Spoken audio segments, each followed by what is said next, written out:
Is Watto evil? At first glance, his actions in the Phantom Menace might make it easy to label him as a villain. His self-serving nature, his willingness to exploit others, and his disregard for conventional morality. But is it really that simple? To really understand Watto's behavior, we have to start by looking at the environment he's in. Tatooine is a barren desert world, a place with no law or order, far removed from the organized systems that govern the rest of the galaxy. It's not a place where justice rules, but a place where survival is everything. In a world like that, moral codes are weaker, and what's considered ethical elsewhere often doesn't matter. One of the most troubling things about life on Tatooine is the normalization of slavery, a practice that's universally condemned throughout the galaxy. But on Tatooine, it's so ingrained that it almost goes unnoticed. Watto's ownership of Shmi and Anakin isn't just a personal choice. It's part of a much larger social system where slavery is a normal part of life. At the core of Watto's character is a deeply pragmatic, self-serving nature. On Tatooine, resources are scarce, and the fight to survive is fierce. Watto isn't interested in domination or control. He's just trying to make sure he can survive in the tough market of junk and trade. We see this pragmatism clearly after Anakin wins the Bunta Eve pod race. When Qui-Gon demands Anakin's freedom, Watto doesn't resist because it's unfair. He resists because losing Anakin would cost him. Watto claims the bet was unfair, but really, he knows that losing is a part of the game. His decision to eventually give in is based on a cold understanding. Defying Qui-Gon could put him in a worse situation. Watto's actions aren't about compassion or moral principles. He doesn't treat Anakin and Shmi like people to care for. He sees them as tools, as assets. He lets Anakin have some freedoms and comforts Shmi not because he's kind, but because it's in his best interest to keep them productive. He sees them as property, valuable only as long as they serve his interests. One moment that really highlights this comes in the Phantom Menace novel. After Anakin crashes Watto's pod racer, Watto isn't concerned about Anakin's safety. He's worried about the money he could lose. When Shmi expresses concern for Anakin, Watto coldly responds, "He's my boy, my property, and he'll do what I want him to do." This moment shows us exactly how Watto sees things. Anakin isn't a child to be protected. He's a tool, his value tied to his ability to generate profit. In the Attack of the Clones novelization, it's mentioned that Watto treated Anakin better than most in Mos Espa treated their slaves and hadn't beaten him too often. These phrases, though they seem to paint Watto in a slightly more favorable light than other slave owners, still raise unsettling questions. How does one define a normal level of abuse? There's a certain ambiguity in these statements that forces us to question the true nature of Watto's treatment.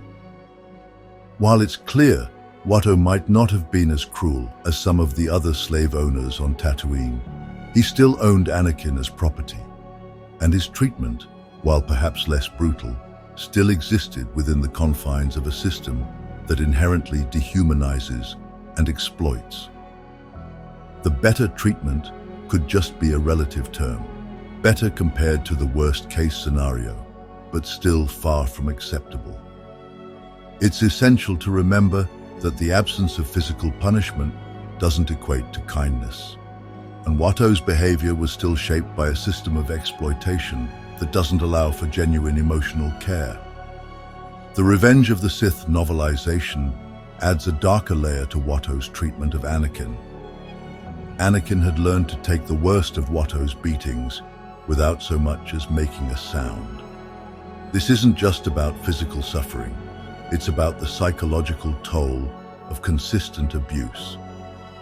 Anakin's ability to endure pain without reacting shows just how normalized this violence had become for him. While Watto may not have been overtly malicious, he still participated in an environment that forced Anakin to grow up in constant fear, where survival meant emotional repression and internalized pain. It's also worth considering the long-term effects of such early trauma. Anakin's ability to dissociate from the pain he endured would later manifest in his emotional struggles as he grew older.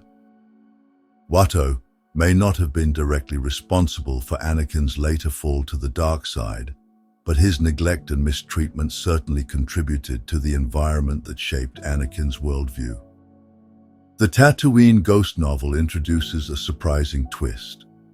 Watto secretly deactivates Shmi's transmitter after Anakin leaves with Qui-Gon. The transmitter, a device that could detonate if the enslaved person strayed too far from their owner, was a brutal tool of control used to ensure obedience. Watto's decision to deactivate it, however, could be seen as an unexpected act of mercy, or perhaps a self-serving one. In his words, "The way you were moping around, I was afraid you would get yourself blown up." Watto, in his own way, may have been trying to protect Shmi from the dangers of the device, perhaps recognizing that her emotional distress, especially after losing Anakin, could lead her to make rash decisions. But it's critical to remember that this act is still rooted in Watto's self-interest. If she had gotten herself blown up, it would have been a loss for him as well. So while there may be an element of protection, it's hard to argue that Watto's actions were entirely motivated by altruism. By deactivating the transmitter, Watto ensured that Shmi wouldn't engage in any self-destructive behavior and would remain useful to him, whether as a slave or simply as someone whose labor could still be extracted, even from a distance. This act, while seemingly a break from the cruelty typically associated with slavery, still highlights Watto's pragmatic and transactional nature.